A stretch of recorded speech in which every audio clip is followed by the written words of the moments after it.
వెంకటేష్ నటించిన సంక్రాంతికి వస్తున్నాం అనే సినిమా 2 రోజుల క్రితం సంక్రాంతి కానుకగా రిలీజ్ అయ్యింది. మొదటి షోతోనే సూపర్ హిట్ టాక్ తెచ్చుకుని భారీ వసూళ్లు సాధిస్తుంది ఈ సినిమా. అనిల్ రావిపూడి డైరెక్ట్ చేసిన ఈ సినిమాకి దిల్ రాజు నిర్మాత. ఇక ప్రమోషన్లో భాగంగా హీరోయిన్ ఐశ్వర్య రాజేష్ తన పాత్ర గురించి ఓ ఇంటర్వ్యూలో చేసిన కామెంట్స్ ఇప్పుడు వైరల్గా మారాయి. విషయం ఏంటంటే, సంక్రాంతికి వస్తున్నాం సినిమాలో ఐశ్వర్య రాజేష్ హీరో వెంకటేష్ కి భార్య పాత్రలో కనిపించింది. భాగ్యలక్ష్మి అలియాస్ భాగ్యం అనే పాత్రలో ఈ అమ్మడు జీవించేసింది అని చెప్పాలి. భార్య మాజీ ప్రియురాలిపై కోపంతో ఊగిపోతూనే కామెడీ కూడా పండించింది.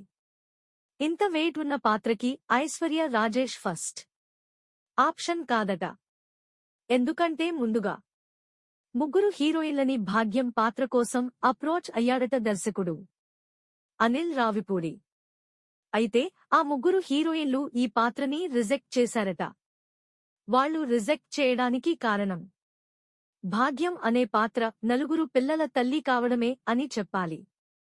అవును, నలుగురు పిల్లల తల్లి పాత్ర చేస్తే తర్వాత అన్నీ అలాంటి పాత్రలే వస్తాయేమో, తమ కెరీర్ దెబ్బతింటుందేమో అనే ఉద్దేశంతో ఆ హీరోయిన్లు రిజెక్ట్ చేసినట్టు ఇటీవల ఓ ఇంటర్వ్యూలో ఐశ్వర్య రాజేష్ చెప్పుకొచ్చింది.